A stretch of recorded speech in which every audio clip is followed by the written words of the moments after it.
Hey, welcome back to Magic is Fun. My name is Kyle, My name is Mark.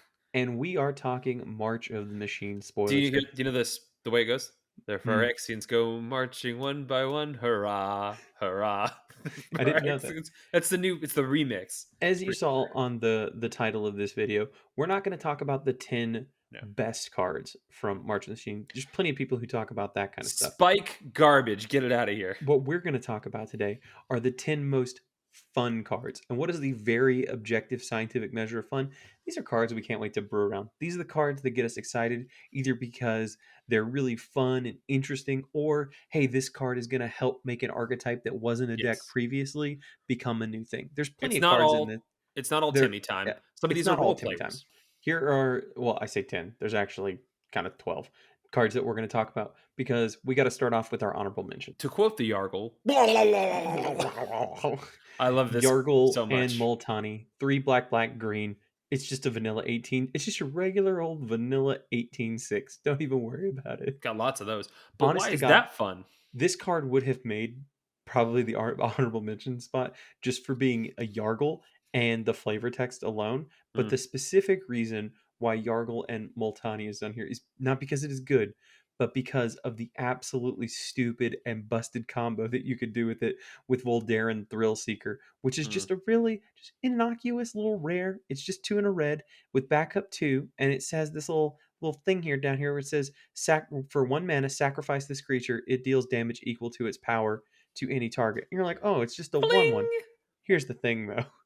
If you notice, the backup 2 ability allows you to, when it enters the battlefield, the other creature that you backed up, if you back that creature up, gains the second ability, which means, for those of you keeping close track, you can put backup 2, give your Yargle and Multani +2/+2, or +1/+1, 2+1/+1 counters, make it 20, and then fling it into your opponent for Yeah. exactly 20. Just dome them It's out of nowhere. just so Oh, dumb. we're doing it. We're Oh, 100% we are doing that. 100% doing it. Like, That's our April Fool's deck for next year. But I think it's fun. Obviously, this is kind of a shout out to the team up cards in general. It's just a really cool thing they did this. Like, who would have ever thought you'd see Multani and Yargle together?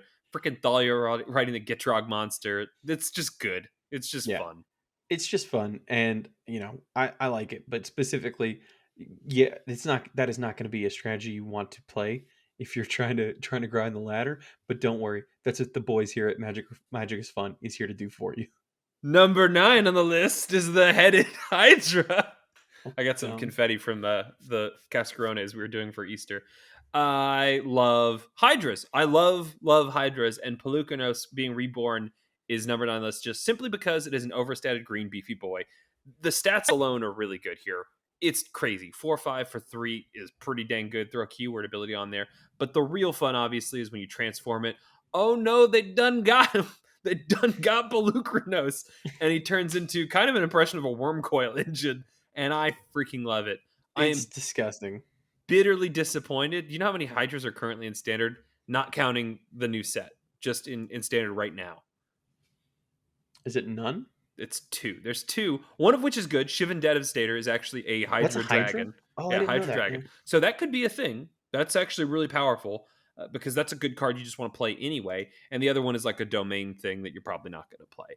But man, this could do really fun things in like a Hydra commander deck, right? There's lots of fun activity here. But even if this is the only Hydra in your deck, pretty good. For big green, you've got some early game, just beefy stats like we saw with the old growth troll. Having an overstated 3-drop is pretty nice. And then having some late game, kind of do with like an Uvenwald oddity, just get something, get that sweeper protection built in. I love this card. Yeah, I think this card, like we talked about, is a good way to make mono green come back because it is just so disgusting. It's Note, close. it has the white Phyrexia mana down there. You could just put this in mono green. You don't have to Yeah. have a white mana source in your deck. You could just pay the 2 life every single time to transform it. But there are some decks like right now, like what does mono red do to this? Like what does it do if this thing comes down on 2 like lightning strikes. That's what you got. yeah, Attacks they're not plus gonna lightning. Phoenix chick it. They're not gonna like. There's nothing they're gonna really be able to do to get around this thing. It's just gonna start eating creatures. And God forbid if you do transform it, it has lifelink. It- Actually, tech here, soldiers as well, right? Flying yeah, soldiers, all of a sudden, boom, big reach boy. You better have the freaking Brutal Cathar, right? Hmm. Otherwise, Yeah, you're and just then gonna stonewall them. being able to fight this thing back out on the battlefield. Yeah, it does have to. It does have to die though. Just as a note, the exile trigger on the back, you do have to. This has to die for you to be able to get that. So exiling it with things like the Wandering Emperor are still going to defeat this. But overall, just a really good creature. It's not like you're sinking 8 mana into this thing. It's 3 mana, and you're getting a lot of payoff for it. Like this is a great turn 3 for what might end up being a mono green stompy deck. I really just wish they took that activated sorcery speed off the transformation. I think that would Yeah, have been like, let's push a little bit. That probably makes a little bit more in like multicolored decks because you're not doing a ton of stuff on opponent's turn with mono green, but still, let's push the Pelucranos. When you chop off one head, oh, I'm cutting. Speaking of multi-faced snake creatures, Rona, Herald of Invasion, is up she next. sucks. You done my boys and girls wrong, Rona. Oh, I like the Phyrexian, you stupid edgelord trying And to our ruin the multiverse. genderless swamp monsters as Yeah, well. yeah. Yargle, probably. I don't know. How dare you? But anyway, it is a interesting creature for just one in a blue. You get this legendary human wizard that has whenever you can tap, draw a card, then discard. But whenever you cast a legendary spell of any kind, any legendary spell, you can untap Rona, which, as Mark pointed out, makes this a really good fit, just the base model for the Esper Legends deck. Criminally underrated deck, very good, and also in need of lower curve stuff, right? Having the 2 drops in there. I'm not sure how easy it's going to slot into the deck. That obviously it's a pretty tight deck, but you're fortunate with the Esper Legends because you can't have a 4 of everything, especially at the lower end of the curve. So Well, actually, maybe I was thinking about that because this allows you that's true. to draw Ooh, discard. You get rid of legends you don't need because that's actually you already have a Thalia on the really battlefield. You've already got a Skrelv or whatever. That's Like that. actually double smart right there. I didn't even think about Yeah. how that ability, this Merfolk looter ability, is just good. It's just proven. I know filtering doesn't look that good, but it is really, really good just to have that, especially for no cost other than tapping. But specifically in Legends, you make a really good point there. I think the card is just front side good enough to carry its weight. The fact that you can transform it, that's just the Timmy little sauce on the top that makes me just want to build a deck around this card. Yeah, it transforms into Rona Tolarian Obliterator, She which did it! basically, yeah, Yay! she did it. Which basically is like an impression of Phyrexian Obliterator. When a source, it has trample, it's a 5/5, and whenever a source deals damage to Rona, that source's controller exiles a card from their hand at random. If that's a land card, you can put it onto the battlefield under your control. Nope, not tapped, just on the old battlefield. Otherwise, you can cast it without paying its mana cost, which Yeah. is pretty nice. This doesn't get around remove spells just like Obliterator and stuff, but you don't really, like Mark said, need the card to be doing what it's doing on the back. This card is probably worth its weight just for the front side. But if you do find yourself at the end game where maybe you've played this card after the board has been swept and you're just kind of low on cards, all of a sudden you flip Rona over and boom, now you're going to town with 5/5. I'll have And if some they of do your cards. if they do deign to block it, then you're going to be taking cards right out of their hand and casting them for free. Just back at your Pretty face. good. Yeah, that's never the strongest move, but again, 2 drop upside, fun upside. I'm here for it, Rona. Next up is Progenitor Exarch. In addition to looking like the scariest Disney villain you've ever seen ever, this cat daddy is Yeah, the the fox from incubate. Fox and the Hound got really kind of up. Yeah, it's not good. This is the incubate kind of lord, right? So you can pay the X's, get confused. You'll know someone's about to tap this because they're just doing weird shit with their mana, just like they can't get the XX figured out quite right in their head.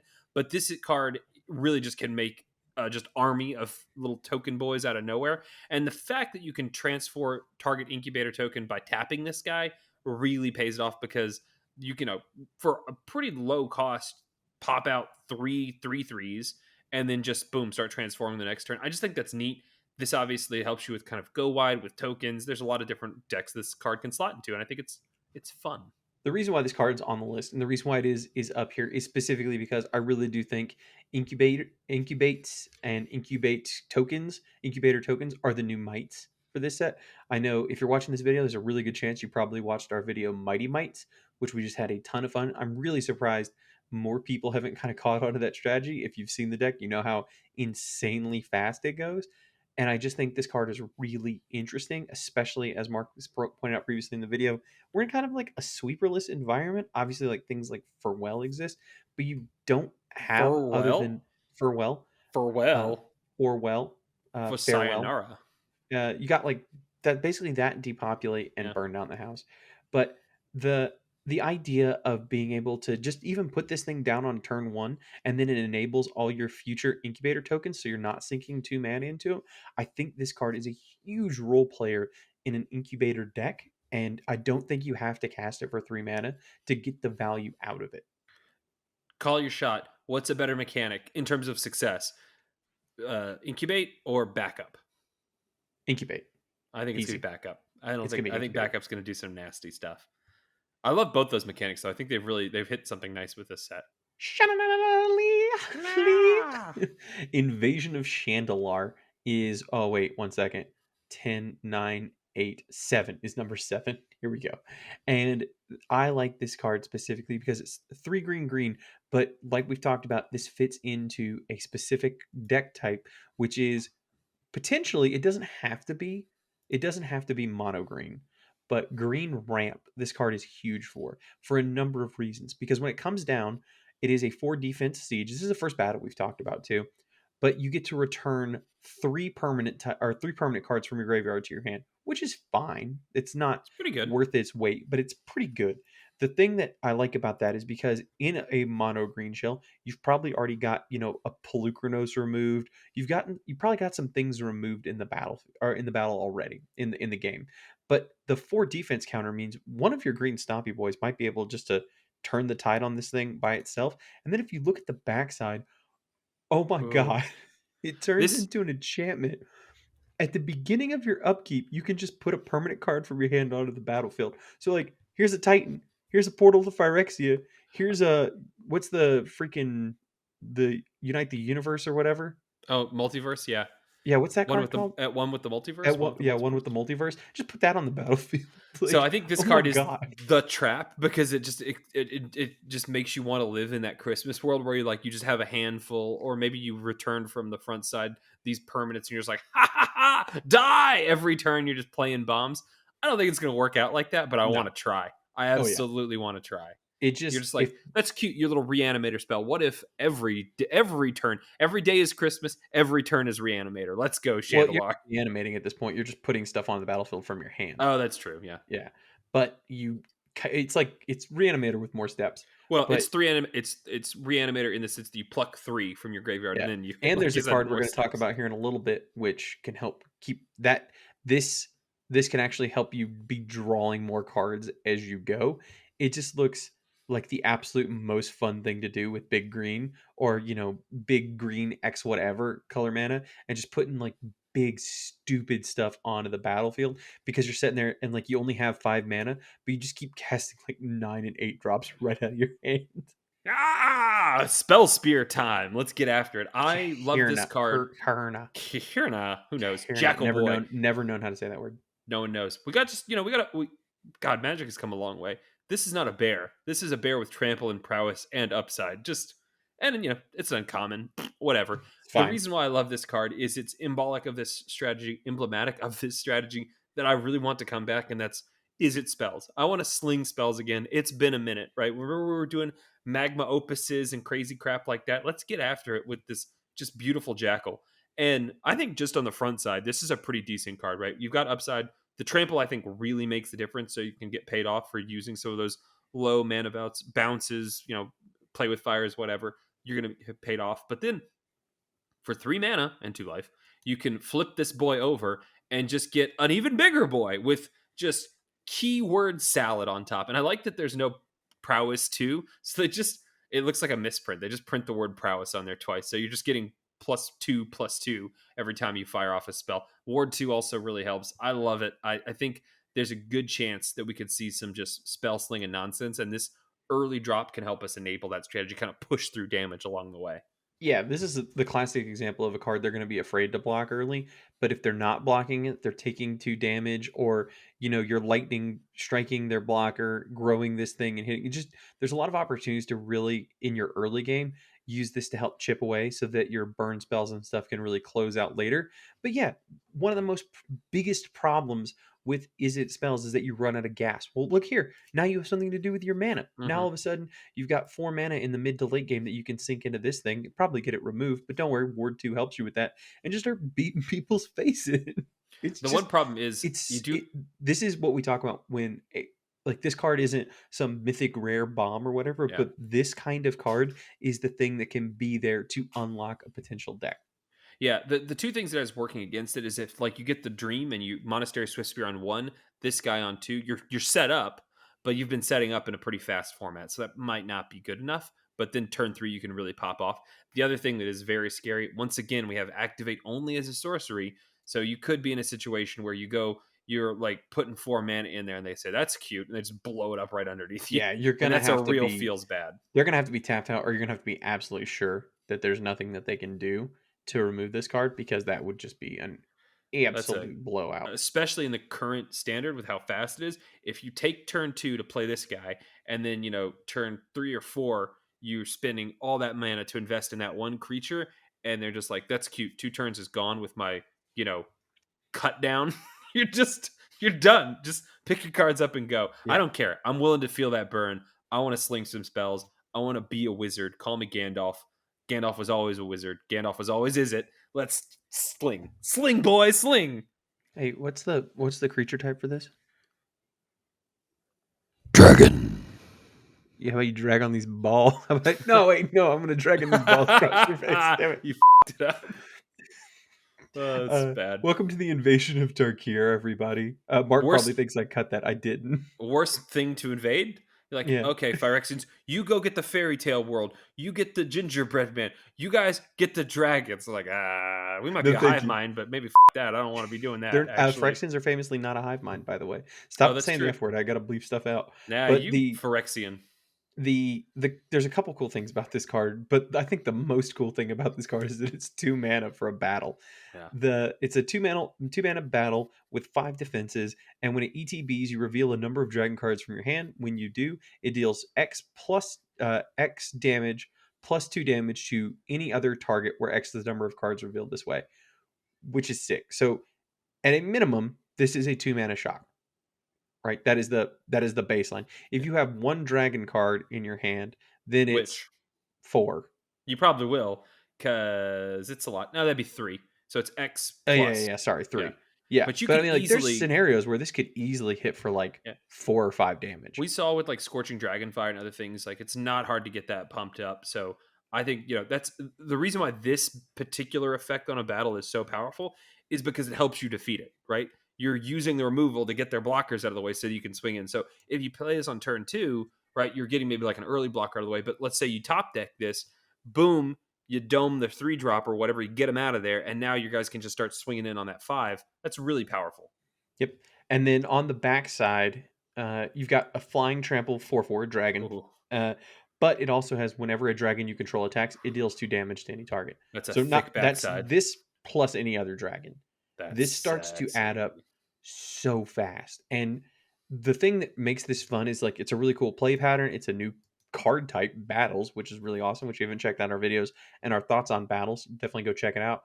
But it's dragons, Can I Mark. I just say can't you did a help it. great job on the battles. I saw a lot of people talk about battles. They did not have as much analysis as you did on battles. Good job.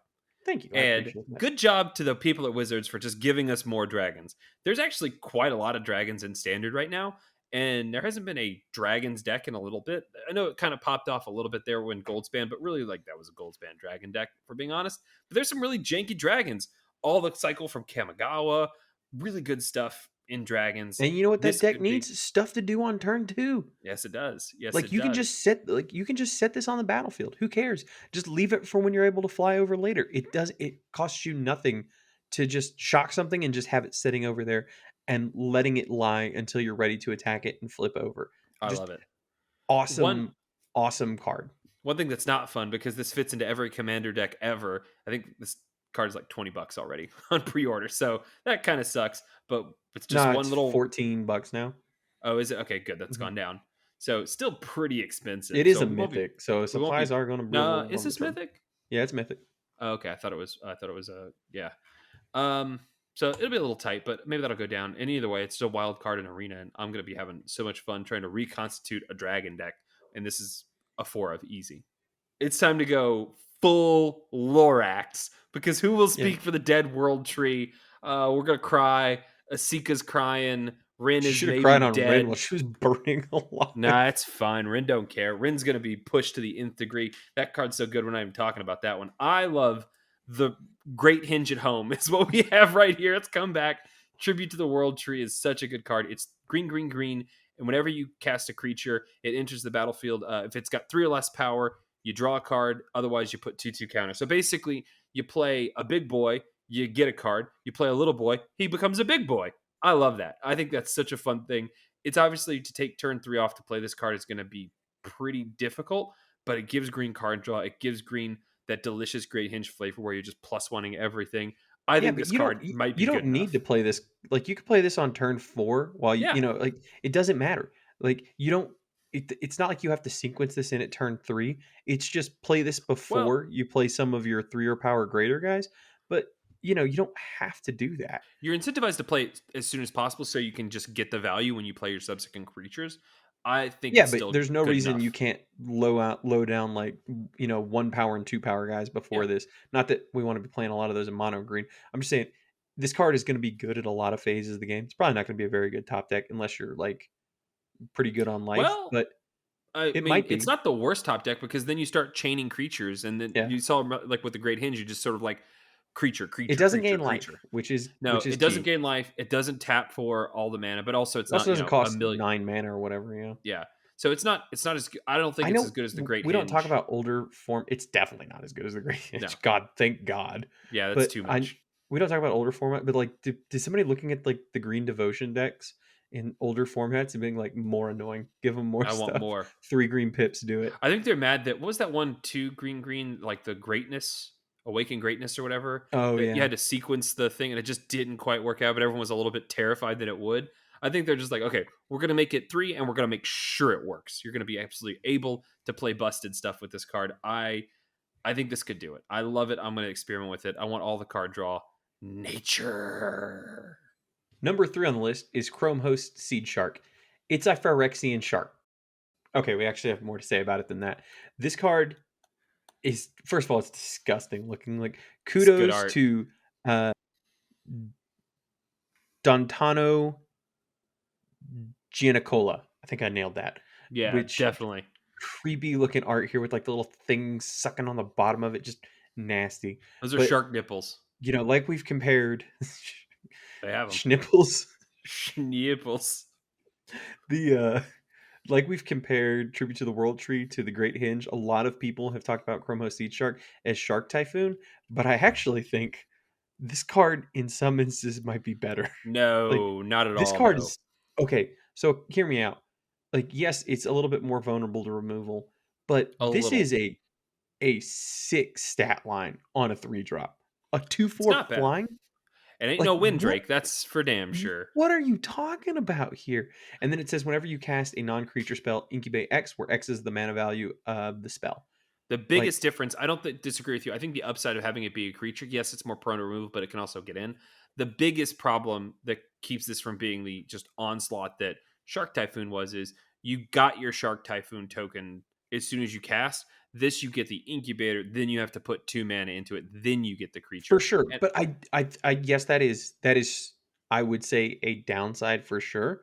But there are times and there I'm not talking about farewell here, but there are times where having like a 4/4 in reserve for when they yeah, sweep the that's board true. is pretty sick.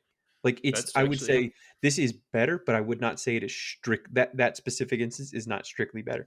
And there's every reason why, if you just needed to and you had 5 mana up or whatever, you could, cast something with 3 mana value and then, crack in and now you're eating creatures that are swinging. Like you can still do those things.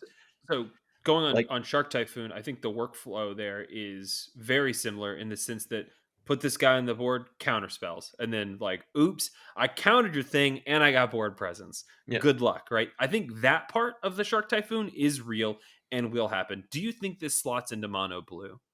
the current mono blue shell that we have in standard. No, I don't, because that card's trying to do a very specific thing, which is Genie your face off. I Yeah. don't think so. I think this probably goes much more comfortably into something like an Azorius control deck.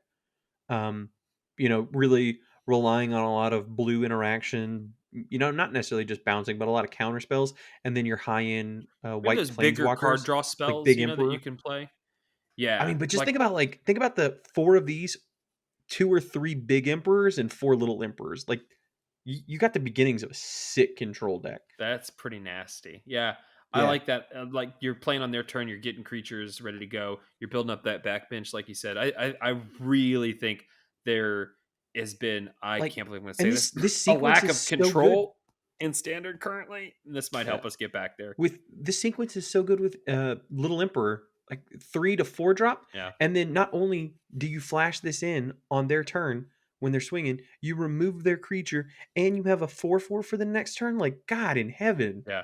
Well, that's the classic conundrum with Emperor too, right? It's like, do I make the token or do I use the removal? JK with Seed Shark on the board. You're doing both. Number two. I'm gonna make a man out of you. It's gonna be Oh, great. And that sounded you way go, more sexually threatening than I it wanted really it to. did, especially to your identical twin. Yeah. I am so happy to see Monastery Mentor back in standard. This is such a fun card. It's really straightforward. Prowess for the attacky times. And then Hey, look, just kind of Wizards, a really fun, complex card with like not that many words on it. it's true. It's actually, especially if you just keyword prowess, you've just got this pretty simple stat line. And it's a you cast it on creature, you make a 1/1 white monk with prowess. So that's it. That's the whole thing. But this fun go wide strategy, we've talked about a couple of different builds. I'm going to pitch you mine. You tell me what you think. I think Monastery Mentor reminds me so much of Third Path Iconoclast. That's the is it guy. You play the artifacts, you make tokens. I think there's a Jeskai artifacts deck. I don't know if it's going to be good, but I want to get Iconoclast on the field.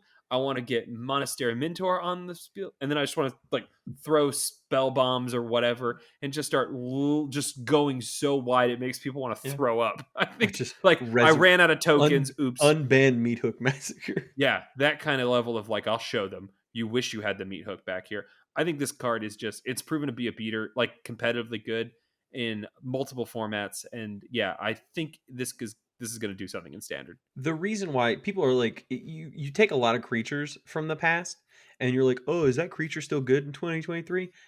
I will easily point to a creature that is still good, Thalia, and that's because it's not about the stat line. It's about what you put around that creature, what it does to your opponent, and how you interact with it. Monastery Mentor was good and is good because of the things that you're able to surround it with. Yeah.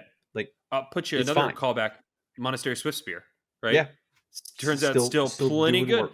and that's I think because prowess is such a good keyword ability, right? And this is going to show you you're just going to be pooping out a bunch of little Monastery Swift Spears. You know, not quite as good, but like yeah, pretty good. Almost, I mean, almost. with these tokens, they're not Yeah, have I haste, and I really want to try. Man, I don't think it's gonna work. But man, like this and like 4 mana Jaya, or the only Jaya we yeah, have in standard now, is just rip. just I I feel like there's something there. But I also and I feels very weird for my Boros soul to keep talking about this. I think in Azorius control, this could damn near be your finisher. Like this Maybe card's I'd try it. sick. I'd try it. Yeah. It's going to compete with the Seed Shark, but yeah, I'd try it.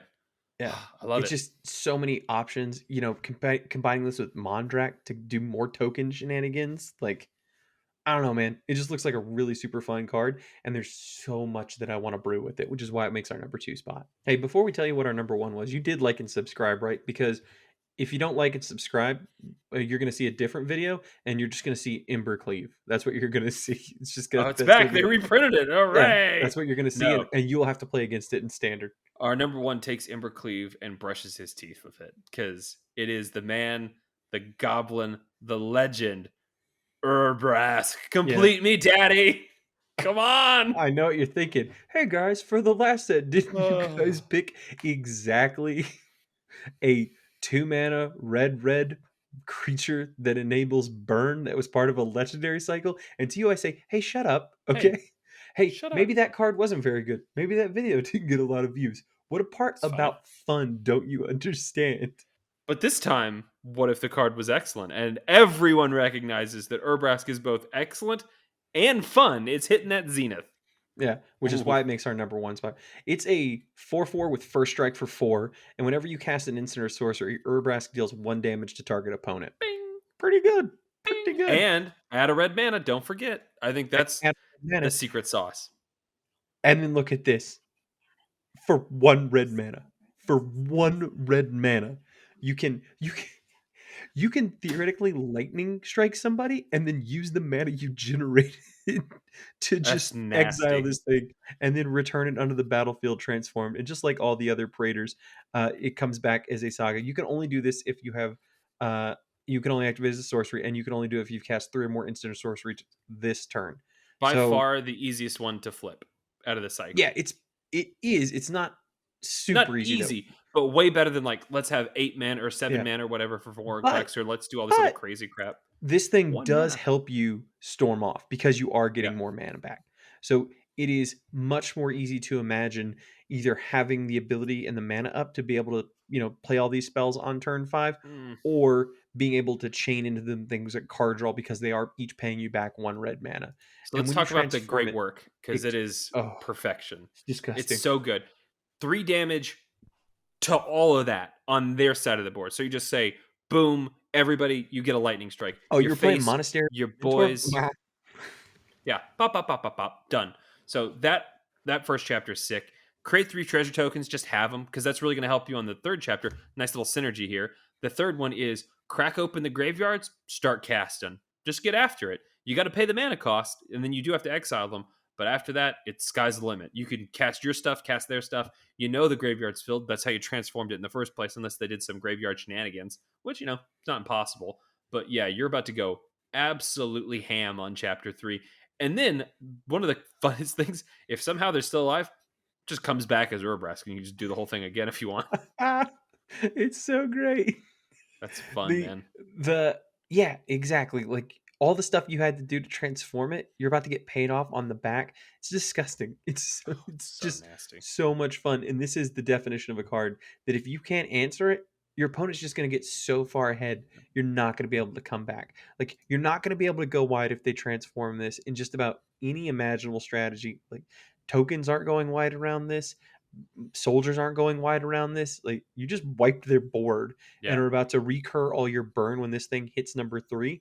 Like don't even get me started on like proliferating. Like there are spells that proliferate that you can put in your graveyard that you could theoretically just increase your saga counters to do like all of this in So one how turn. many times? It's So one of the things we disgusting. saw with that Solfim deck, and then a couple of like Boros burn decks before that, you just did that last 4, 5 damage, and you're just completely out of cards.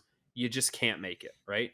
That third chapter really, really does matter. It's going to be the thing that's going to let you push. I mean, conservatively, with the treasure tokens, I mean, like you've got 7 mana, right? So yeah, you're gonna kill him. You're gonna be able to just absolutely pop off on chapter 3. Yeah. You've got the mana. Your graveyards are stacked up. Literally, unless there's like again a farewell or something that's gonna just totally nuke your graveyard. I don't know how you get to chapter 3 and lose. So it's a really fun card. We've seen how much a 4 mana just good stat line with all this upside, how much that removal check exists with Shieldred. I'm not gonna say this card is gonna be that good, but it's pretty good. It's Yeah. pretty Do good. you think this card do you think mono red is enough to get you there with things like Reckless Impulse, or do you think you need to combine this with like Is It so you get some card draw elements in it? Maybe like a bank buster, you could get away with it. I don't know. I'm gonna experiment with a lot of different versions. I want to keep it relatively consistent and red because you want the spells. Um, I don't know. I don't know what this shell. Maybe this is gonna go in Is It deck where you just like you use the blue for the card draw, and you just kind of just pop people for 1 million damage with Urbrask and whatever in the front end. I don't know, but I know I want to find out. I want to keep it a burn deck. I want to use that ability. The first thing with the 1 damage pinging, pinging, pinging. Put the Thermal Alchemists back in there. Put the Kessick Fire Breather, Flame Breather, whatever. Put that all Well, in there and that's a just lot like of creatures. All you're at I 12 know, creatures now. but you know what I'm saying. Not necessarily those creatures. This might supplant them, but that deck. I'm literally going to go crack open that shell and just start putting in Urbrasks and just start experimenting to see what happens. There's just so much fun to be had here. Yeah, I'm excited. It looks super disgusting. Okay, guys, that's our list. Tell us what you think. what cards do you think are the most fun? Is there a specific card on this deck or on this list that you're most excited to brew around? What gets you hyped for March of the Machines, and what card do you think you're going to be absolutely laughing when you're able to break it and make it work in standard? Yeah. Comment below, let us know. Thank you so much for watching. Hit the like button before you go, hit the subscribe button. Thank you so much. We really, really appreciate it. The channel's been growing a lot, but yeah, it doesn't cost anything to subscribe, and we like really do appreciate it. Thank Yeah, you. it's cool. And hopefully you're having fun. What's the release date?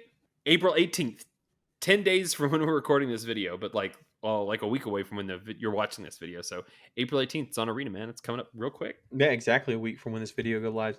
Thank you so much, guys. We hope you have fun playing March of the Machines, and we hope you have fun playing Magic because Magic is fun. Magic fun.